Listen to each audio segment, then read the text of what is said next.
नमस्कार बच्चों। 8वीं क्लास के विद्यार्थियों के लिए आज हम लेसन नंबर 4 आदिवासी दीकू और एक सवर्णयु की कल्पना जो पाठ है इसका अभ्यास लेकर आए हैं। आपने पाठ पढ़ लिया था, पाठ के विषय में महत्वपूर्ण जानकारी तो प्राप्त कर ली थी। आशा है आपने भी अपनी किताबों से इस पाठ को अच्छी प्रकार से पढ़ा होगा। तो आज हम इसका अभ्यास करेंगे और अभ्यास के जो प्रश्न हमारे हैं उनको देखेंगे। तो पहला प्रश्न हमारा रहेगा, रिक्त स्थान भरें। खालिस्तान भरने हमने अंग्रेज़ों ने आदिवासियों को खालिस्तान के रूप में वर्णित किया है। तो अंग्रेज़ों ने आदिवासियों को खालिस्तान के रूप में वर्णित किया है। तो किसके रूप में वर्णित किया है? जंगली तथा बर्बर लोगों की। या अंग्रेज़ों ने आदिवासियों को क्या माना है? जंगली माना है, बर्बर बेकार आदमी माना है, मतलब ये किसी प्रकार के आदमी व्यक्ति नहीं है, इस प्रकार की उपाधि उनको दी है। तो क्या लिखेंगे इसके अंदर? जंगली और व्यक्ति के जंगली के रूप में इसको वर्णित किया है। झूम खेती में बीज बोने के तरीकों को क्या कहा जाता है या खालिस्तान कहा जाता है? तो झूम खेती को बीज बिखेरना कहा जाता है। क्या कहा जाता है? बिखेरना। झूम खेती में बीज बोने के तरीकों को बिखेरना कहा जाता है। ज़मीन को अपनी कुदाल से, कस्सी से, जो भी उनके पास औजार थे उस समय, उससे ज़मीन को खोदा, फिर उसके ऊपर बीज का छिड़काव किया, बिखेरा, और फिर उसके ऊपर अपनी मिट्टी है वो उससे डाल दी। बारिश के बाद जो पौधे हैं वहाँ उग जाते थे। तो बीजों को वहाँ क्या करते थे? बिखेरते थे। अगला है, मध्य भारत में ब्रिटिश भूमि बंदोबस्त के अंतर्गत आदिवासी मुखियाओं को खालिस्तान स्वामित्व मिल गया। तो मध्य भारत में ब्रिटिश भूमि बंदोबस्त के अंतर्गत आदिवासियों मुखियाओं को क्या मिल गया? अभी स्थायी समावित्व मिल गया। स्थायी समावित्व मिल गया। अभी वो एक जगह पर रहने लगे, भूमि पर कार्य करने लगे, तो स्थायी समावित्व है वो मिल गया। असम के खालिस्तान और बिहार की खालिस्तान में काम करने के लिए आदिवासी जाने लगे। तो असम के चाय बागानों और बिहार के कोयला खदानों, असम के चाय बागान और बिहार के कोयला खदानों में काम करने के लिए आदिवासी जाने लगे। ये 4 क्वेश्चन थे हमारे जो खालिस्तान थे। सेकंड प्रश्न है हमारा, सही और गलत बताना। सही और गलत का निर्माण करना। तो सही गलत पहला है, झूम काश्तकार जमीन की जुताई करते हैं और बीज रोपते हैं। तो ये तो हमारा गलत हुआ। झूम जो काश्तकार हैं ज़मीन की जुताई नहीं करते, ज़मीन पर बीज बिखेरते हैं। मात्र ज़मीन को खोदा करके, ज़मीन को संवार करके, वो जुताई नहीं करते, बीजों को क्या करते हैं? रोपते नहीं हैं, वो बीजों को बिखेरते हैं। तो ये पहला क्या हो गया? हमारा गलत हो गया है। तो व्यापारी संथालों से कृषि कोष खरीदकर उसे 5 गुना ज़्यादा कीमत पर बेचते थे। ये बात बिल्कुल सही है। जो व्यापारी थे वो संथाल, जो उस समय के कृषि करने वाले जो आदिवासी लोग थे, उनसे कृषि कोष में, कृषि में जो पैदावार होती थी उसको खरीद लेते थे कम भाव में, और उन भाव में खरीदने के बाद वो 5 गुना ज़्यादा कीमत पर उसको बेचते थे। अगला है, बिरसा ने अपने अनुयायियों का आह्वान किया कि वे अपने शुद्धिकरण करें, शराब पीना छोड़ दें और डायन या जादू टोने जैसी प्रथाओं में यकीन न करें। तो बिल्कुल सही बात है। बिरसा मुंडा था जिसका जन्म 1870 के दशक में हुआ था, भेड़ बकरियां चराता था वो। तो उन्होंने कहा था कि अपने आप का शुद्धिकरण करें, अपने आप को शुद्ध करें, शराब पीना छोड़ दें, डायन, जादू टोना, भूत भूतनी ऐसी कोई भी चीज़ नहीं होती है, इन प्रथाओं पर आप विश्वास न करें। अगला है, अंग्रेज आदिवासियों के जीवन पद्धति को बचाए रखना चाहते थे।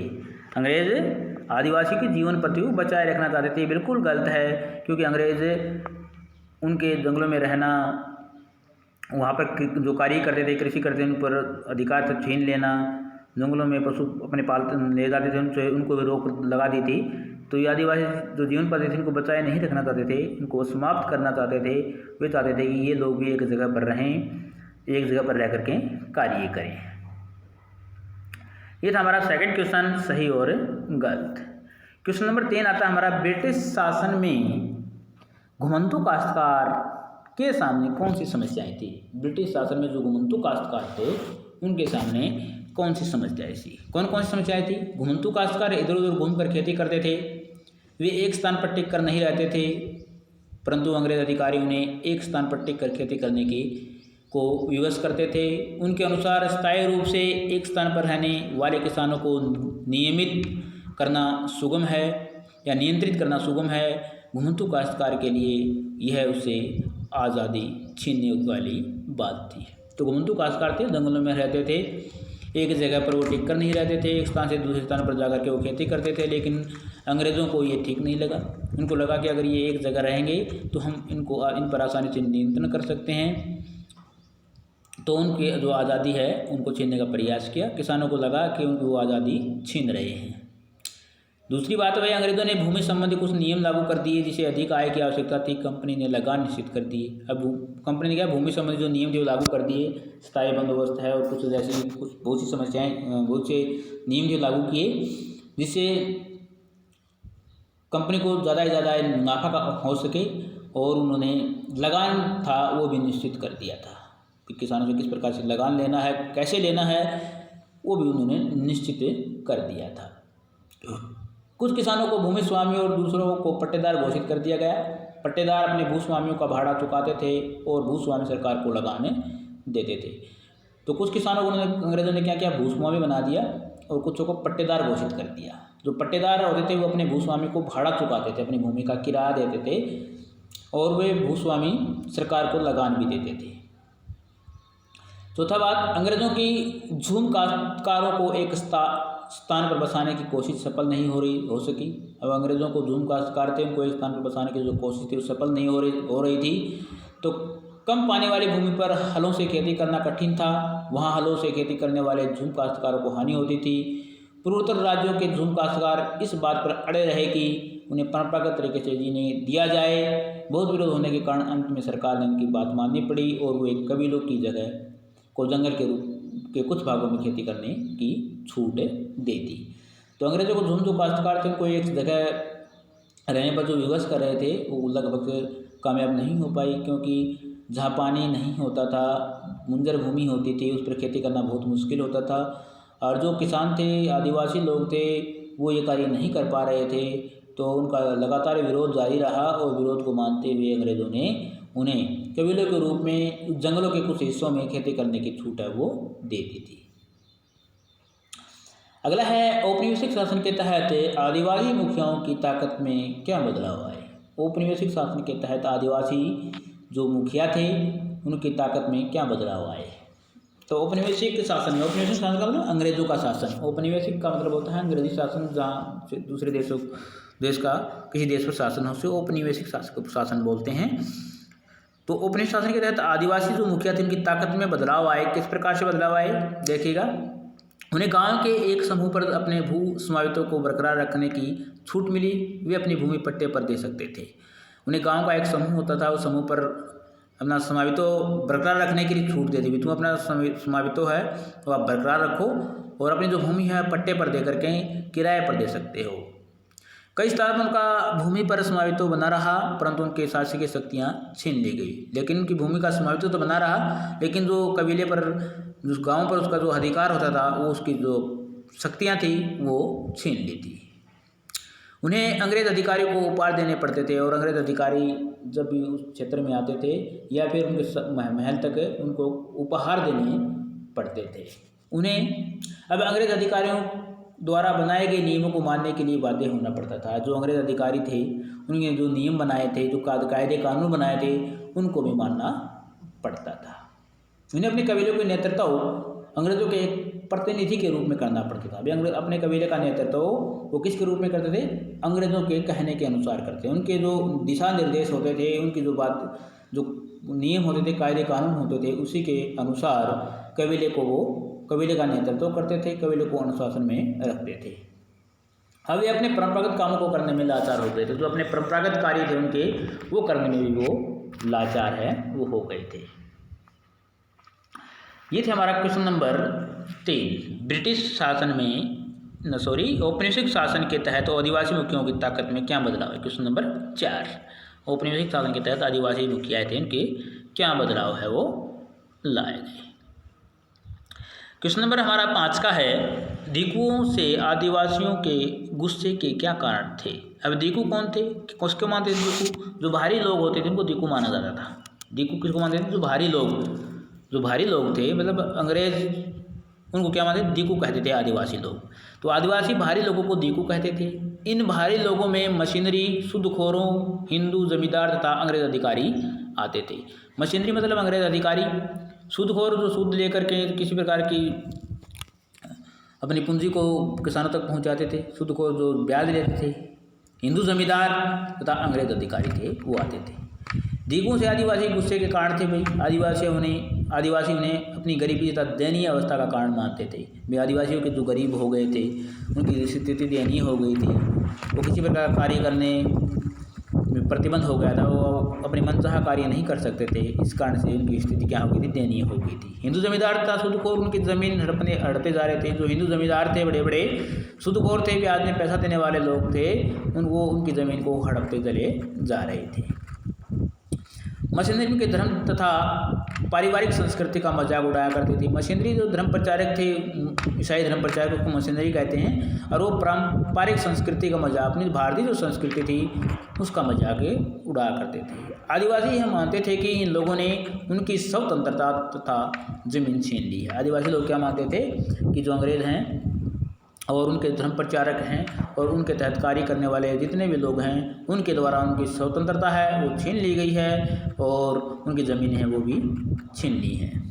आदिवासी उन्हें भारी शैतान तथा अपने सभी संकटों की जड़ मानते थे। आदिवासी लोग क्या मानते थे, अंग्रेजों को भारी शैतान मानते थे, भी दूसरे देश से आए हुए शैतान हैं, और अपने सभी संकटों की जड़ मानते थे। ये था हमारा क्वेश्चन नंबर 5, दीकुओं से आदिवासियों के गुस्से के क्या कारण थे। तो क्या क्या कारण थे ये आपने अच्छी प्रकार से पढ़ा।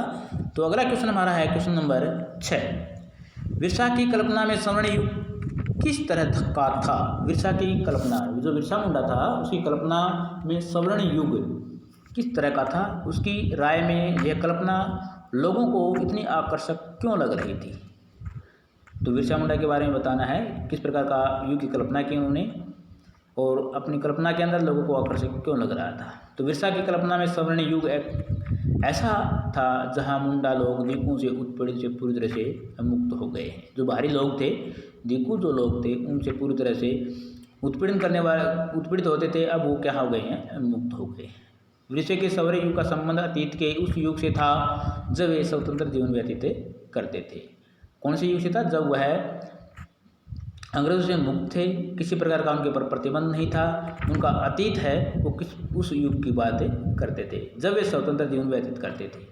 ये तटबंध बनाते थे, बांध बनाते थे और कुदरती झरनों को नियंत्रित करते थे। और कुदरती जो झरने होते हैं, प्राकृतिक जो झरने थे, पहाड़ों से नीचे पानी गिरने वाली जो नदियाँ झरने थे, उनको नियंत्रित करते थे। वे पेड़ और बाग लगाते थे और खेती करते थे। वह युग था जब मुंडा अपनी बिरादरी के लोगों तथा सगे संबंधियों का खून नहीं बहाते थे। यह वह युग था। कौन सा युग था, यह वह युग था जहाँ पर सब मिलजुल करके आपस में प्रेम से, सद्भावना से एक दूसरे के साथ लोग ईमानदारी से जीते थे।